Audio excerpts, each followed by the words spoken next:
Hello trader, stock trading Bangla চ্যানেলে তোমাদের সবাইকে স্বাগত জানিয়ে শুরু করছি আজকের আলোচনা। প্রত্যেক দিনের মতো আজকে কিন্তু আমি কোনো মার্কেটের বিশ্লেষণ করব না এবং কোনোভাবেই কোনো স্টকের সেট আপ নিয়েও তোমাদের সাথে আলোচনা করব না। তবে আজকে কি করব আজকের এই আলোচনা ভিডিওতে আমি তোমাদের সাথে একটু অন্যরকম আলোচনা করব। সেটি হচ্ছে কয়েকদিন থেকে আমার বিভিন্ন বন্ধুবান্ধব থেকে শুরু করে আমার কাছে বেশ কিছু মেলও এসছে এবং অনেকে বিভিন্ন ভিডিওর কমেন্টও করেছে যে স্টকের ফান্ডামেন্টাল অ্যানালিসিস করার জন্য, এবং তার সাথে সাথে অনেকে এমনও কমেন্ট করেছে যে সুইং ট্রেডের সাথে সাথে বা পজিশনাল ট্রেডের সাথে সাথে আমরা কিভাবে লং টার্মে স্টক ইনভেস্ট করার জন্য বেছে নেব, কিভাবে আমরা বুঝবো যে কোনো স্টকে লং টার্ম থেকে খুব ভালো প্রফিট আমরা গেইন করতে পারি কি পারি না। তো এর ওপর ভিত্তি করেই বিভিন্ন কমেন্ট বা আমার যে বন্ধুদের রিকোয়েস্ট তার উপর ভিত্তি করেই আমি কিন্তু ঠিক করেছি যে প্রত্যেক বুধবারে আগামী কয়েকদিন ধরে আমি একটি ভিডিও আলোচনা তোমাদের সাথে শেয়ার করব এবং বলা যেতে পারে এটি একটি সিরিজ টাইপের হবে। বেশ কয়েকটি ভিডিও নিয়ে আমরা আলাদা আলাদাভাবে আলোচনা করব, যার ফলে একটা ভিডিওর মধ্যে কিন্তু পুরো ব্যাপারটিকে বললে বেশ লম্বা একটি ভিডিও হবে এবং তার সাথে সাথে তোমাদের বুঝতে একটু অসুবিধাও হবে এবং আমার পক্ষেও খুব একটু কঠিন হবে। তাই আমি ঠিক করলাম যে আমি যেহেতু আজকে মঙ্গলবারে ভিডিও তোমাদের জন্য রেকর্ড করছি, আগামীকাল যখন তোমরা দেখবে অর্থাৎ বুধবার, তাই প্রত্যেক বুধবারে তোমরা এরকম একটি আগামী কয়েকদিন ধরে কয়েকটি বুধবারের মধ্যেই আমি চেষ্টা করব যে পুরো সিরিজটি কমপ্লিট করার। আর এই উদ্দেশ্যেই ট্রেডার্স আমি বেশ কিছুদিন ধরেই নিজের আরও নলেজকে এনহ্যান্স করার জন্য ভালোভাবে আরও অনেক ডিটেলসে বিভিন্ন ভিডিও, সেগুলো কিছু বাংলা ভালো ইউটিউবারদের ভিডিও, তার মধ্যে যেমন অবশ্যই রয়েছে মাই বিনিয়োগ চ্যানেল, এছাড়াও রয়েছে ইনভেস্টর গুরু চ্যানেল, এছাড়াও কিছু হিন্দি চ্যানেল যেগুলো ন্যাশনাল লেভেলে বেশ ভালো জনপ্রিয়তা রয়েছে।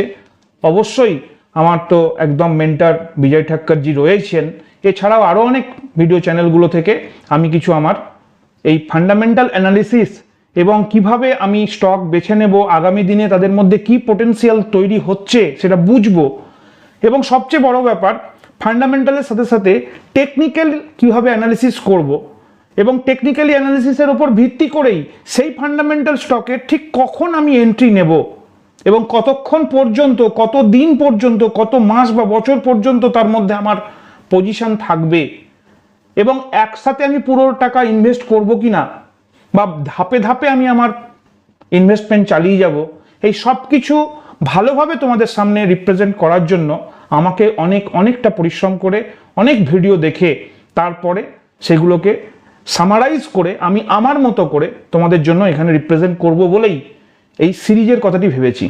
আশা করি তোমরা এই সিরিজটা যদি ভালোভাবে লক্ষ্য করো বা দেখো, তাহলে কিন্তু আগামী দিনে তোমরা নিজেরাই নিজের থেকে সামর্থ্য হবে কিভাবে ভবিষ্যতের জন্য মিড টার্ম বা লং টার্মের স্টক তোমরা বেছে নেবে তোমাদের পোর্টফোলিওতে রেখে সেটিকে উপভোগ করার জন্য। দেখো, কোনো পার্টিকুলার একটা স্টকের নাম বলে দেওয়া সেটা কিন্তু খুব বড় একটা কাজ নয়। আমি কোনো সেবি রেজিস্টার্ড তো নই যে আমার বলে দেওয়া স্টক তোমরা সেখান থেকে নেবে এবং সেগুলোতে ইনভেস্ট করবে, এবং তার থেকেও বড় কথা প্রফিট তোমার নিজের, লসও তোমার নিজের। আমি যেমন বিভিন্ন ভিডিও দেখি এবং সেখান থেকে তারপরে নিজে ভালোভাবে অ্যানালিসিস করি, তারপর কোনো পদক্ষেপ নিই, এবং আমি যা করে থাকি সেটাই আমি সাধারণত তোমাদের সাথে আমার এই এক্সটেন্ডেড ইউটিউব ফ্যামিলির যারা আমার ট্রেডার ভাই বোন বা দাদা দিদিরা রয়েছেন, তবে এখানে দিদি বা বোন বলাটা একদমই ঠিক হবে না, কারণ আমি দেখেছি আমার চ্যানেলে ম্যাক্সিমাম যারা ভিউয়ার তারা কিন্তু মেল ক্যাটাগরিতে পড়ে, তাই আমি এখানে দিদি বা বোন ব্যাপারটা আবার উজ্জ্ব করে দিচ্ছি, শুধু দাদা ভাইদের কথা উল্লেখ করে বলবো। এবং অনেক সিনিয়র মানুষজনও রয়েছেন আমার এই এক্সটেন্ডেড ফ্যামিলিতে যারা আমাকে মেলের মাধ্যমেও জানিয়েছেন যে হ্যাঁ, আমি কিন্তু রিটায়ার করেছি, তারপরে কিন্তু তোমার স্টকের এই ভিডিওগুলো, আলোচনা ভিডিওগুলো দেখে অনেকটা জিনিস শিখছি এবং আগামী দিনে আরও অনেক শিখবো। আরও অনেকের ভিডিও তারা ফলো করেন, তার সাথে সাথে আমার ভিডিও দেখেও যে তারা উপকৃত হচ্ছেন, তার জন্য আমি সত্যিই সবার কাছে প্রণাম এবং শ্রদ্ধা জ্ঞাপন করতে বাধ্য হচ্ছি। তাই আমার এই সিরিজের ভিডিওগুলো তোমরা প্রত্যেকটা ভালোভাবে ফলো করো। আশা করছি এখান থেকে তোমরা কিন্তু নিজেরা স্বাবলম্বী হয়ে ওঠার জন্য রাস্তা খুঁজে পাবে। ট্রেডার্স, একটি কথা তোমাদের সাথে আমি আবারও শেয়ার করব এই প্রসঙ্গেই, যে কোনো স্টক ভালো না খারাপ সেটা আমরা বোঝার জন্য সাধারণত তার ব্যবসায়িক যে চরিত্র বা তার যে বিজনেস নেচার সেটাকে প্রথমে আমরা ডিফাইন করার চেষ্টা করি। সেখান থেকে আমরা জানার চেষ্টা করি যে পার্টিকুলার কোম্পানি তার কি কাজ করছে, তার পোটেনশিয়াল কতটা রয়েছে সেই বিজনেস করার পরে সেখান থেকে প্রফিট গেইন করা। দেখো, কোনো বিজনেস ভালো হবে তবেই তার প্রফিট ভালো হবে, আর সেই প্রফিট ভালো হলে তবেই তার শেয়ার প্রাইস আস্তে আস্তে উপর দিকে উঠবে এবং সেখান থেকে আমরা আমাদের লভ্যাংশ নিজেদের মতো করে গ্রহণ করতে পারবো। এখন যখন কোনো স্টক বা শেয়ারের উপর আমরা ইনভেস্ট করি তখন কিন্তু আমরা সেই বিজনেসের পার্ট হিসাবে সেখানে অংশগ্রহণ করি। এখন এই বিজনেসের পার্ট হয়ে অংশগ্রহণ করার জন্য আমাদেরকে নর্মাল ওয়েতে একটি কথা মাথায় রাখতে হবে।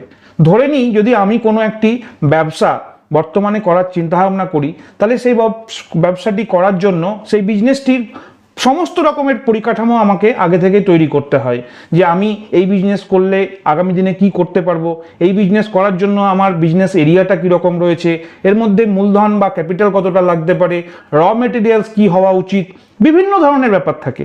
ঠিক একইভাবে শেয়ার মার্কেটে ইনভেস্টমেন্টকেও যদি আমরা এই একইভাবেই বিজনেসের পদ্ধতিতে ভেবে দেখি, তাহলে কিন্তু আমাদেরকেও ওই পার্টিকুলার কোম্পানি, যে কোম্পানির শেয়ার প্রাইসে আমরা ইনভেস্ট করার চিন্তাভাবনা করছি, সেই কোম্পানির ফান্ডামেন্টাল কীরকম রয়েছে, তার গোড়াটা কীরকম শক্ত, তার ভিত কীরকম মজবুত, সেটা আমাদেরকে লক্ষ্য করতে হয়। আর সেটা করার জন্যই আমরা এই আলোচনা ভিডিওতে পরপর বিভিন্ন ধরনের ধাপ আমরা এগিয়ে যাব এবং তার সাথে সাথে অবশ্যই ফান্ডামেন্টালের সাথে সাথে টেকনিক্যাল ব্যাপারটাও দেখব, যে কোনো স্টক ফান্ডামেন্টালি খুব ভালো কিন্তু এই মুহূর্তে হয়তো সেখানে এন্ট্রি করাটা আমাদের পক্ষে ঠিক হবে না, তার কারণ সেই স্টক হয়তো বা সাইডে চলছে, বা হয়তো সাময়িক কালের জন্য নিচের দিকে নেমে এসেছে, বা হয়তো এমনও হতে পারে যে সেই স্টক বর্তমানে বেশ কিছুটা ওপরে রয়েছে।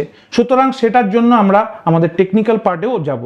এইভাবে ধীরে ধীরে ধাপে ধাপে আমরা আস্তে আস্তে এই সিরিজের মধ্যে ভিডিওগুলো আনবো।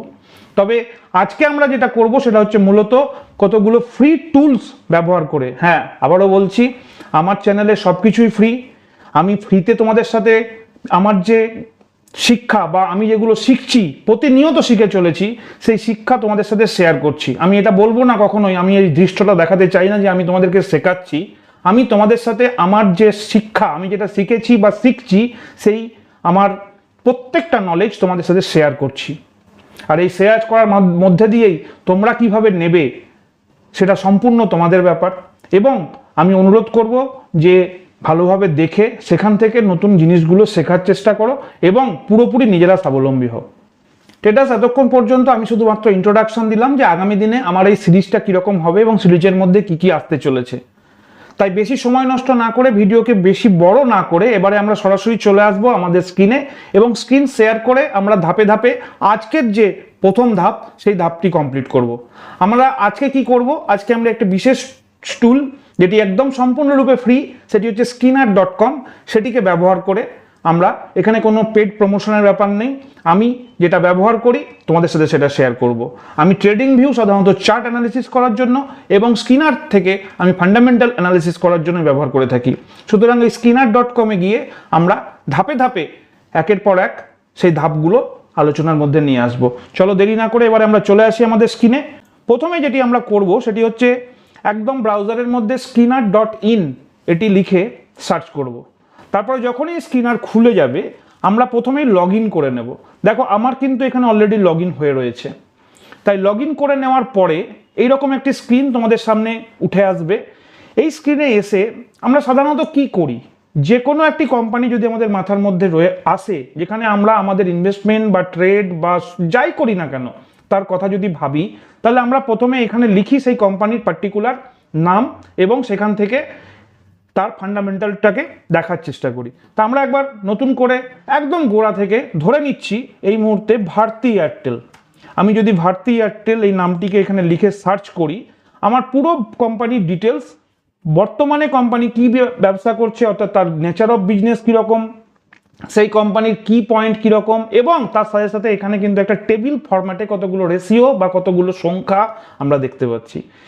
এবং সবচেয়ে উপরে রয়েছে এর বর্তমানে কি প্রাইসে ট্রেড করছে এবং বিএসসি কোড এবং এনএসসি কোড কি সেটা উল্লেখ করা রয়েছে। এবং যত আমরা নিচের দিকে নামবো প্রথমে আমরা গ্রাফ দেখতে পাবো, তারপরে এখানে কিছু প্রোজ অন কনস অর্থাৎ ভালো এবং খারাপ দিক উল্লেখ রয়েছে। এর কিছু পিয়ার কম্পিটিশন রয়েছে, অর্থাৎ যারা কম্পারিজন করছে এখানে সেই সব কোম্পানির সাথে, সেই সমস্ত কোম্পানির যাদের সাথে এর একটা কম্পিটিশন চলছে, অর্থাৎ এর একই নেচারের একই টাইপের অন্য কোম্পানির কিছু নাম এখানে আমরা লিস্টেড দেখতে পাবো। তারপরে আমরা কোয়ার্টারলি রেজাল্টের সেকশন, পরবর্তীতে ইয়ারলি রেজাল্টের সেকশন, তারপরে আস্তে আস্তে এখানে একটি আমরা টেবিল ফরম্যাটে আবার গ্রোথের যে সমস্ত রেশিওগুলো রয়েছে, বাৎসরিক গ্রোথ 5 বছরের বা 3 বছরের যে সমস্ত গ্রোথ রেশিওগুলো সেগুলো এখানে উল্লেখ রয়েছে।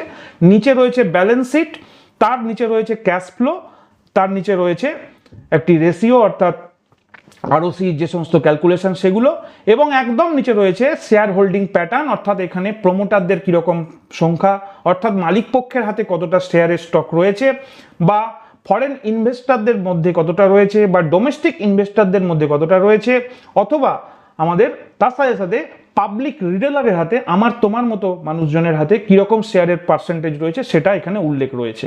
আমরা যদি প্রথম থেকে পরপর এইগুলোকে ভালোভাবে একটু দেখি তাহলে কিন্তু আমরা সাধারণত কোনো একটি স্টকের বিশেষত্ব ভালো মন্দ এখান থেকে বিচার করে থাকি। আমরা এখানে এসে যে সমস্ত জিনিসগুলো মূলত ফলো করি, প্রথমেই আমরা ফলো করি বর্তমানে মার্কেটে এর কীরকম ক্যাপিটাল রয়েছে, মার্কেট ক্যাপ কীরকম।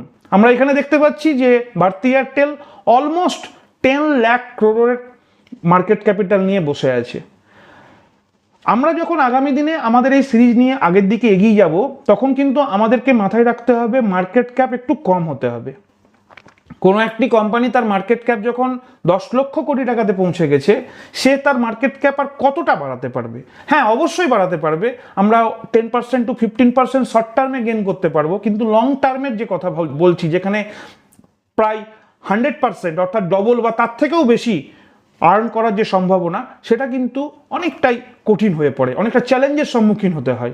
সেক্ষেত্রে আমি শুধুমাত্র এখানে উদাহরণ দেওয়ার জন্য ভারতী এয়ারটেলকে বেছে নিয়েছি যে কিভাবে আমরা কোন কোন প্যারামিটারগুলোকে পার্টিকুলারলি দেখব, এবং সেই প্যারামিটারের উপর ভিত্তি করে আমরা আজকের ভিডিওতেই একটি স্ক্রিনার তৈরি করব, এবং পরবর্তী দিনে সেই স্ক্রিনারটাকে ব্যবহার করে যে স্টকগুলো উঠে আসবে সেগুলোকে আমরা টেকনিক্যাল অ্যানালিসিস করার চেষ্টা করব, এবং ধীরে ধীরে সেই টেকনিক্যাল অ্যানালিসিসের সাথে সাথে আমাদের যে স্টকের ফিল্টার হয়ে আসা স্টকের সংখ্যা কমিয়ে নিয়ে এসে নির্দিষ্ট কতগুলো স্টকই বেছে নেব, এবং ভবিষ্যতের জন্য আমরা সেখানে মিড টার্ম ইনভেস্টমেন্ট অথবা লং টার্ম ইনভেস্টমেন্টের কথা ভাববো। ট্রেডার্স, প্রথমে আমরা যেগুলো এখানে যে সমস্ত প্যারামিটারগুলোকে ব্যবহার করে আমাদের আগামী দিনের কাজ করব সেগুলোই আমরা বেসিক্যালি এখানে বেশি ফোকাস করছি। আমরা প্রথমেই দেখব সেই কোম্পানির মার্কেট ক্যাপ, মার্কেট ক্যাপিটাল কীরকম রয়েছে। খুব বড় মার্কেট ক্যাপিটাল নিয়ে কিন্তু আমরা কাজ করার কথা ভাববো না লং টার্মের জন্য বা মিড টার্মের জন্য। ছোট মার্কেট ক্যাপ হলে খুব সহজেই সেখানে গ্রোথ করার সম্ভাবনাটা থাকে এবং বড় রিটার্ন পাওয়ার সম্ভাবনা থাকে। প্রথমে তাহলে আমরা দেখছি মার্কেট ক্যাপ 1 নম্বরে। 2 নম্বরে আরওসি অর্থাৎ রিটার্ন অন ক্যাপিটাল এমপ্লয়েড, আমরা এটা দেখব। এটা অবশ্যই 20-র ওপরে হতে হবে। তারপরে দেখব আরওই অর্থাৎ রিটার্ন অন ইকুইটি, এটাও অবশ্য 20-র ওপরে হতে হবে। এরপরে আমরা চলে আসব ইপিএসএ অর্থাৎ আর্নিং পার শেয়ার। আর্নিং পার শেয়ার এটাকে অবশ্যই মাস্ট 30%-এর বেশি হতে হবে, 30%-এর বেশি হতে হবে। এটাই কিন্তু মেন। কোনো কোম্পানির যখন ইপিএস আর্নিং পার শেয়ার যত ফ্লারিশড হবে তত সেই কোম্পানির গ্রোথ পোটেন্সিয়ালিটি অনেক অনেক বেশি থাকবে। এছাড়া আমরা সেলস গ্রোথ দেখব নিচের সেকশানে এসে। সেলস গ্রোথ দেখার জন্য দেখো প্রত্যেক বছর এটি হচ্ছে কোয়ার্টারলি, আমরা কোয়ার্টারলি দেখবো না, আমরা ইয়ারলিটা দেখবো। সেলস গ্রোথের এখানে প্লাসের ওপরে ক্লিক করব, এখানে দেখো পরিষ্কার লেখা রয়েছে সেলস গ্রোথ। সেলস গ্রোথটা ফলো করো, প্রত্যেক বছর ধীরে ধীরে বাড়ছে। হ্যাঁ, 2017 থেকে 2020 এই সময়টা কিন্তু খুব বাজে অবস্থা হয়েছিল, এবং বিশেষ করে 2019-20 এবং 21 এখানে কিন্তু কোভিডের একটি লক্ষণ আমরা দেখতে পেয়েছি। তার পরবর্তীতে দেখো এই কোম্পানিতে পুনরায় আবার কিন্তু সেলস গ্রোথ 15-19 আস্তে আস্তে বাড়ছে, এবং এই বছর অনেক কম। এবং তার কারণ আমরা অনেকেই জানি যে জিওর প্রভাব, জিও নেটওয়ার্ক সিস্টেমের প্রভাবের জন্য, রিলায়েন্স জিও তার প্রভাবের জন্য কিন্তু ভারতী এয়ারটেলের এরকম একটি মন্দার সিচুয়েশন তৈরি হয়, এবং তার লক্ষণ কিন্তু আমরা চার্টেও দেখেছি এবং শেয়ারের প্রাইসের মধ্যেও দেখেছি। আমি এখানে শুধু বোঝানোর জন্য তোমাদেরকে এই শেয়ার পার্টিকুলার এই নাম উল্লেখ করছি।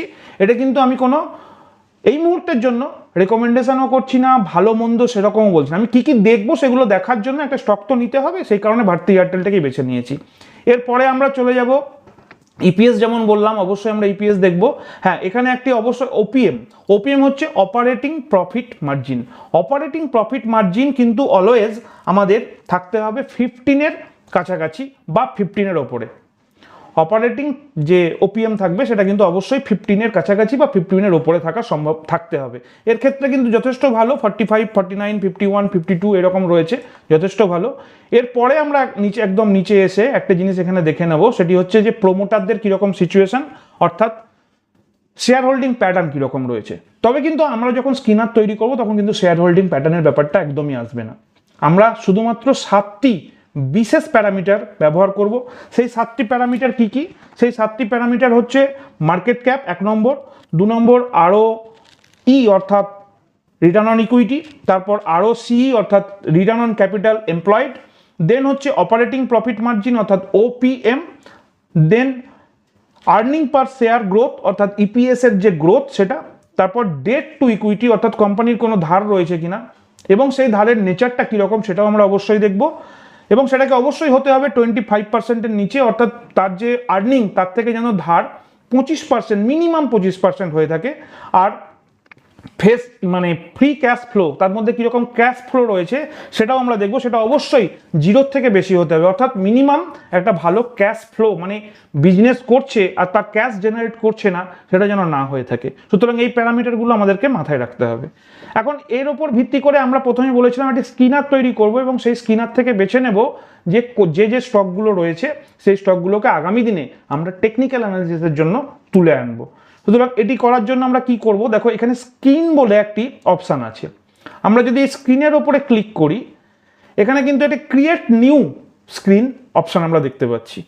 এই ক্রিয়েট নিউ স্ক্রিনের ওপরে ক্লিক করলে এখানে সরাসরি আমরা আমাদের কোয়ারিটা সেট করতে পারবো। কিন্তু আমি এখানে আর নতুন করে করছি না, এখানে আমার অলরেডি একটা স্ক্রিনার বানানো রয়েছে, তোমরা দেখতে পাচ্ছ স্টক ট্রেডিং বাংলা হিসাবে। আমি সেটার ওপরে ক্লিক করলাম। এখানে দেখো টোটাল 64 স্টক উঠে এসেছে। 64 স্টক উঠে এসেছে।